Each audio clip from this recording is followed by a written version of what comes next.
This whole drama began because one 12-year-old boy wanted an iPhone. Desmond came home one afternoon, dropped his backpack on the floor, and went straight into shouting mode. "Mom, Jason got a new iPhone today. Everyone is talking about him." Vivian didn't even ask him how school went. Her pride jumped first because, let's be honest, Vivian is the kind of mother who hates looking less than. She's 34, single, and she works harder than she sleeps. She has this thing where she feels like she has to compete with every mother on earth, especially married ones. She wants to show she's doing better, stronger, richer, independent. So, when Desmond said those words, Jason's parents are not broke, they are very rich. It hit her ego like a slap. The next morning, she didn't think, she didn't plan. She just walked into the Apple store like someone who was ready to prove a point. "Give me the latest iPhone you have," she said. The staff asked. "The iPhone 17 Pro Max?" "Yes, the biggest one, pack it." She wasn't buying the phone, she was buying validation. She came home with the box and Desmond screamed like the phone was oxygen. I told them my mom is not poor." He didn't hug her, he didn't say thank you. He just ran to post photos. That moment should have warned her, but she enjoyed it. That same night, Vivian posted him on her Instagram story with the caption, "My boy deserves the best." By the next morning, Desmond wasn't the same boy again. He walked into school like a celebrity. Kids flocked around him. Teachers rolled their eyes but didn't say much. Boys envied him. Girls giggled around him. Vivian got comments from other moms like, "You're such a cool mom. You really know how to treat your child." And those comments fed her ego even more. But here's where the story takes a dark turn. Desmond didn't just show the phone, he weaponized it. He started mocking kids who didn't have the same things. He filmed them secretly. He laughed at them online. He exaggerated their weaknesses. And the worst was Eli, the quiet boy. The boy who always wore the same faded backpack and never talked back. Desmond pointed the camera at Eli in front of other students and said, "Show them your village bag." Eli stood still like someone had unplugged his courage. Kids laughed. Desmond posted it on TikTok. By evening, 200,000 views. Comments like, "Wicked but funny. Oh, poor village boy." Desmond was on fire, feeling like a king, and Vivian, she reposted the video on her story, added emojis, proud mother moment. She didn't think about the child crying in the bathroom stall. She thought about views. But the internet is like medicine. If you drink too much, it turns into poison. Because that video triggered something nobody expected. Eli's older sister recorded a heartbreaking voice note crying, saying Eli didn't want to go back to school anymore, that he begged his parents to change his school, that he didn't want to face the humiliation, and that voice note spread among parents. Before Vivian realized what was happening, the school sent her an urgent message. "Please come tomorrow, it's serious." But instead of being humble, she came with attitude, head high, makeup sharp, full confidence. Inside that meeting, teachers played the voice note, parents showed downloaded copies of Desmond videos, and the moment Vivian heard that girl crying, it did hit her for a second, but pride blocked it. She said, "Kids play rough, you people are overreacting." She even added, "If his family can't afford a better life, that's not our fault." Everyone froze. She walked out feeling like she won an argument. But she didn't notice something. Her son was changing in a way she couldn't control. Later that night, she caught Desmond laughing at the crying video again, completely unaware of the damage he caused. She snatched his phone and opened his gallery. That was when the truth slapped her properly. There were so many videos. Kids tripping, kids crying, kids begging him to stop filming, kids confused. And Desmond added laughing emojis on all of them. In that moment, her chest tightened, not because of the school meeting, but because she finally saw what she had created. She didn't raise a star, she raised a bully, and she didn't know how to fix it. The day after the school meeting, everything exploded. And not slowly, not quietly.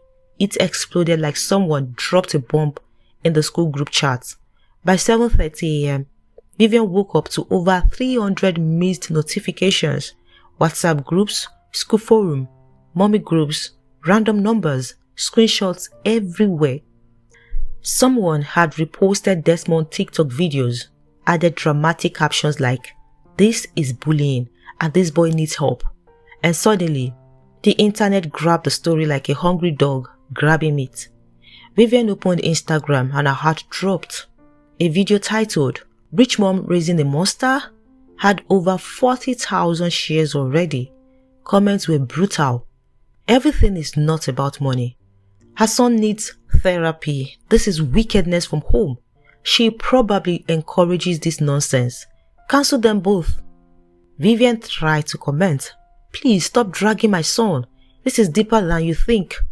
But her comment was buried under thousands of insults. That day, at school drop-off, the air felt different. The usual gossiping mothers who would normally smile at her didn't even glance in her direction. Some whispered loudly enough for her to hear. "That's the boy. That mother has no control. God forbid my child mixes with them." Vivian pretended she didn't hear. She held her chin high like nothing could touch her, but inside, she was shaking. Meanwhile, Desmond was walking into school like he was entering a courtroom. His shoulders were stiff. His steps were slow. He kept biting his lips. Normally, he got bombarded with attention, but today, kids moved away from him like he carried a virus. At recess, nobody sat next to him. Nobody asked to see his phone. Nobody wanted to talk. A few whispered insults. "That's the bully. Don't go near him. He films people crying. His mother thinks she's better than everyone." That same afternoon, the school released a public statement on Facebook. "We take bullying seriously. We are reviewing a strict no-phone policy moving forward." That made everything worse. Parents lost their minds. Some commented, "I am removing my child immediately. Unhealthy environment. The school must discipline him or we go to the media." Others said, "Phones should be banned completely." The smaller group defended Desmond a bit. "Don't attack a child. It's the parent's responsibility. Why are you dragging a child?" Vivian spent the entire afternoon deleting hateful DMs, but more came in. People tagged him in posts. "You can't buy your child entitlement and call it love." She tried one last defense post. "My son is young. He didn't mean to hurt anyone." People replied, "No accountability. He meant it. It's not funny. Where's the apology?" She wanted to scream. She wanted to blame everyone else. She wanted to say, "Stop acting like your kids are perfect." But something happened that night that broke all her excuses. Vivian went to Desmond's room after dinner to check on him. She expected him to be angry. She expected him to be scrolling TikTok or pretending not to care. But she found him sitting on his bed, crying. Not loud, not dramatic, just the quiet, painful kind that comes from humiliation. "Mom," he said with a shaky voice, "everyone is ignoring me." Vivian sat beside him. "Des?" Before she finished, he shouted, voice cracking, "You caused it! You told me to shine! You said we are better than them! You said never look poor!" Vivian froze. He continued, tears rolling. "You told me not to let people walk over me. You told me life is competition. You told me to show them we are not struggling. I did what you taught me." Silence hit the room. Desmond wasn't lying. That was the painful part. He was repeating her own words right back at her. Vivian took a deep breath, but it came out shaky. "Desmond, I was wrong." He blinked at her like he didn't understand English. "You never said that." "I know," she whispered, "but I'm saying it now. I didn't teach you kindness. I taught you pride." Desmond punched the pillow. "Now, everybody hates me." Vivian swallowed hard. "Desmond? People are reacting to the videos. They all say I'm a monster." He hid his face in his hands. "I didn't think it was this bad." "Because I didn't teach you how it would feel," she said quietly, "and I should have." He didn't speak again. He just kept his head down. Vivian sat there feeling like the worst version of herself. She had spent so long trying to prove she was a successful parent that she forgot the only thing that made parenting real: values. That night, the truth hit her properly. This wasn't about the iPhone anymore. This was about who Desmond was becoming. When Vivian arrived for school drop-off the next day, tension was thick. Parents were gathered outside in small groups like they were having an emergency town meeting. One mother, who used to greet Vivian every morning, looked at her and turned her back so hard you would think she was acting in a movie. Another shook her head dramatically and said, "Phones are destroying kids." A father said loudly, "That boy should be suspended." A girl whispered to her friend, "Desmond is scary." Vivian felt her throat burn, but she kept walking. Pride wanted to guide her steps, but reality slapped her with each whisper. That afternoon, the school called her in for a second meeting. This time, she didn't go with full makeup and attitude. She went tired, eyes swollen, face bare. They didn't play voice note this time. They didn't need to. They showed the analytics from the school monitoring team. Desmond bullying content reached over 700 views across different accounts. Vivian covered her mouth. Her heart dropped. Videos had been reposted, shared, downloaded, re-uploaded. People were laughing. People were mocking. People were adding their own soundtracks. Her son became entertainment. The counselor leaned forward gently and said, "Mrs. Vivian, bullying takes away a child's sense of safety. Eli hasn't eaten properly since the video incident. He doesn't want to attend school. His parents are considering changing schools." Vivian finally whispered, voice cracking, "I didn't know it got this far." The counselor nodded. "You're not a bad mother, but you made wrong decisions. Now, the consequences are heavy." Vivian's eyes filled instantly. "I want to fix it." "Good," the counselor said, "but it starts by accepting responsibility." Vivian broke down, the kind of cry she had never done in public, the kind that comes from deep shame. That night, Vivian grabbed Desmond's iPhone without shouting or fighting. She opened the settings, she deleted TikTok, deleted Instagram, deleted Snapchat. She deleted every app that gave him power he didn't know how to handle. Desmond watched quietly from the corner of his bed, hugging his knees. "I'm not punishing you," she said softly. "I am protecting you." His voice cracked. "Mom, what if people never stop hitting me?" Vivian touched his cheek. "Then, we rebuild our life quietly. Not for social media, not for approval, just for us." She nodded slowly, tears stuck in his eyelashes. For the first time, they were both honest with each other. Vivian finally said the thing she had avoided for years. "I gave you everything except the lessons that matter. That ends today. We fix this together." That night was the first night she prayed.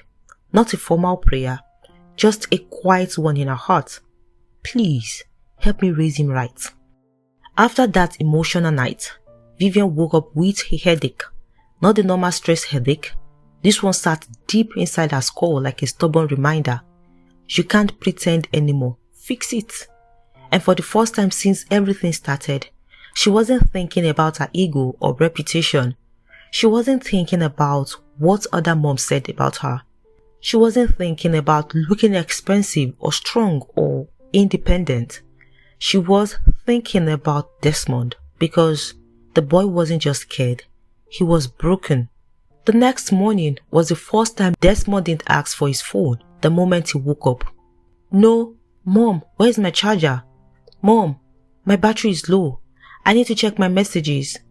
He just sat on the side of the bed with his uniform half buttoned, staring at the curtain. Vivian walked in slowly. "You okay?" He nodded without looking up. "I'm not hungry." This was a boy who normally ate like he had 3 stomachs, but today, he didn't want food. He didn't want school. He didn't want life. Vivian sat beside him. "Desmond, you have to go today. I know it feels uncomfortable." He cut her off, voice shaking. "Everybody hates me." "No," Vivian said gently, though she wasn't sure. "People are upset. But you are not hated. You made mistakes and people reacted. He wiped his eyes with his sleeves. Mom, I don't know who to talk to at school. Vivian squeezed his shoulder. Then, today, you talk to nobody. Just focus on yourself. Don't try to impress anyone. Don't try to defend anything. Just be quiet. Stay low. He nodded slowly. Vivian dropped him off and watched him walk into school with his head down, like someone walking into rain without an umbrella, and her chest tightened. Later that afternoon, Vivian attended the rescheduled PTA session. This time, the meeting wasn't about debating if bullying happened. It was about solutions, concrete ones, painful ones, and uncomfortable conversations. One father said, "Children don't bully in isolation. They copy attitudes at home." Another said, "Phones are not the enemy. The way we raise children is the enemy." One mother added, "Some of us brag too much about gadgets. We teach our kids to measure worth by devices." Vivian sat in the corner sweating. She didn't respond. She didn't argue. She didn't interrupt. Because every word felt like a personal arrow. At some point, the counselor said, "We must update the school policy, but we also need parents to partner with us." That hit Vivian deeply. Partnership, not blame, not attack, not ego. She raised her hand slowly. Everyone turned, eyes sharp, arms folded. She swallowed hard. "I want to first say, I was wrong." A small gasp moved around the room. Vivian continued, voice trembling but steady. "I defended what I shouldn't have defended. I encouraged the wrong behavior. And I didn't understand how deeply it affected another child. For that, I am sorry." No one clapped. No one attacked her either. The counselor nodded with relief. "Thank you." The principal said gently, "Accountability is the first step." Vivian left that meeting feeling lighter, not healed, not proud, just honest. Vivian went home that night and did something bold, not dramatic, bold. She unplugged the Wi-Fi modem and hid it in her wardrobe. Desmond walked into the living room like someone searching for oxygen. "Mom, the internet is not working." "I turned it off," she said. He blinked. "Why?" "Because we need a reset." He stared at her like she had insulted his ancestors. "Mom, I need the internet." "No, you want it, you don't need it. Not now." But no arguments. He sat down on the couch, frustrated, but she ignored the anger. This was the same boy who used to record kids secretly. Now, he had to relearn how to just sit with silence. They ordered pizza, sat together, and watched a family movie with no phone distractions. Halfway through the movie, Desmond sat quietly. "Mom, the silence feels weird." Vivian smiled sadly. "That means you are detoxing. It's normal." He nodded, leaning onto her shoulder. It was the first time they had watched TV together without a phone in months. Vivian knew an apology wasn't real, but she also knew one person deserved to hear words directly from her, Eli's mother. So, she arranged a private meeting. They met at a small eatery on Saturday morning. Eli's mother looked tired, weary, guarded. Vivian looked nervous, humble, shaky. Vivian started immediately. "Thank you for meeting me." Eli's mom didn't smile. "I'm doing this because the counselor encouraged me to give room for healing." Vivian nodded. "I understand. I want to apologize. Not online, not for camera. Just as a parent who made mistakes." She paused, voice cracking. "I didn't realize how deeply Desmond hurt your son. I defended him out of pride. I shouldn't have. I wasn't thinking." Eli's mom exhaled, slow and long. Eli hasn't slept well since that day. He wakes up asking if people are laughing at him. Vivian's heart clenched. "I am truly sorry." Eli's mom said, "Desmond should not talk to Eli yet.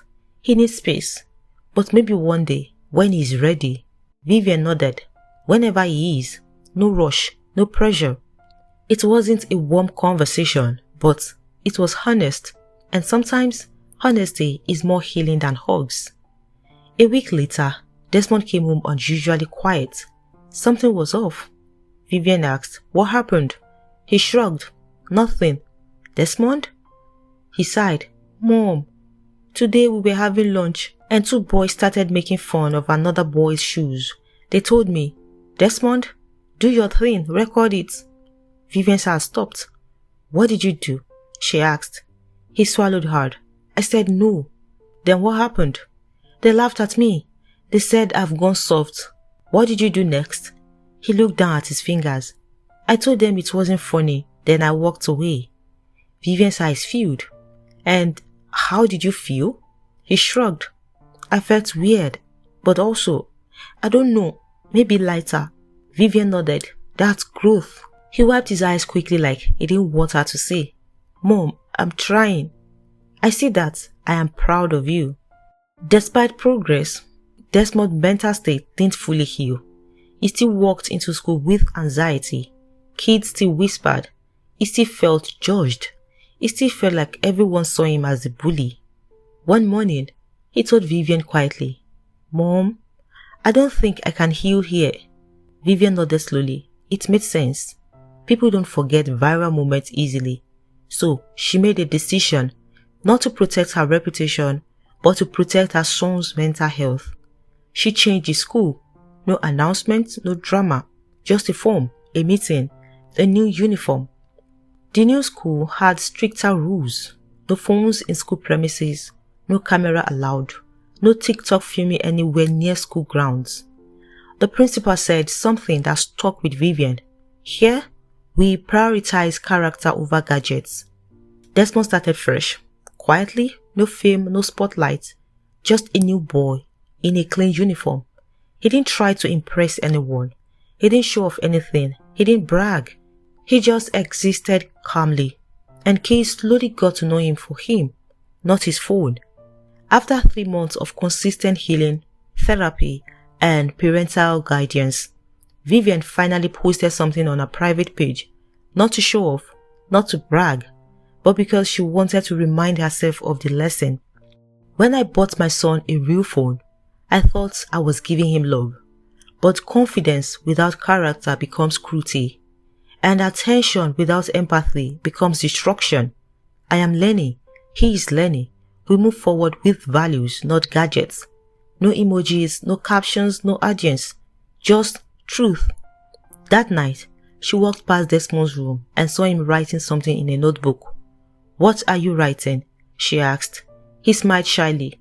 "A list of things I can do when I feel like teasing someone." "Like what?" He showed her. "Drink water, walk away, ask myself how I would feel, talk to mom, talk to myself first, don't record." Vivian hugged him, chest tight. "You're growing." Desmond said softly, "Mom, when I grow up, I want to help kids who get bullied." Vivian whispered, "You already started." Weeks later, something unexpected happened. Desmond brought home his first Good Character Award certificate. Not for grades, not for sports, for kindness. He handed it to Vivian. Vivian didn't scream. She didn't post it online. She didn't show off. She hugged him quietly, tight, warm, full of finally understanding. And he whispered softly into her shoulder, "Mom, thank you for not giving up on me." Vivian closed her eyes and said, "Thank you for giving me a second chance to raise you right." At the end of the day, gadgets don't raise children. Screens don't teach values. Clothes, phones, shoes, none of those things build character. Kids don't become arrogant overnight. They copy everything we model at home. If we teach them pride, they will carry pride. If we teach them kindness, they will carry kindness. Parenting is not about giving a child everything they want. It's about guiding them so they don't become a danger to themselves or others. Status fades, trends die, phones get old, but the values we plant in children stay with them for life. Remember, when you give them power without wisdom, you are not giving them love, you are giving them a weapon. I hope you enjoyed this. Please give it a like and share it. I'll see you in the next video. Goodbye.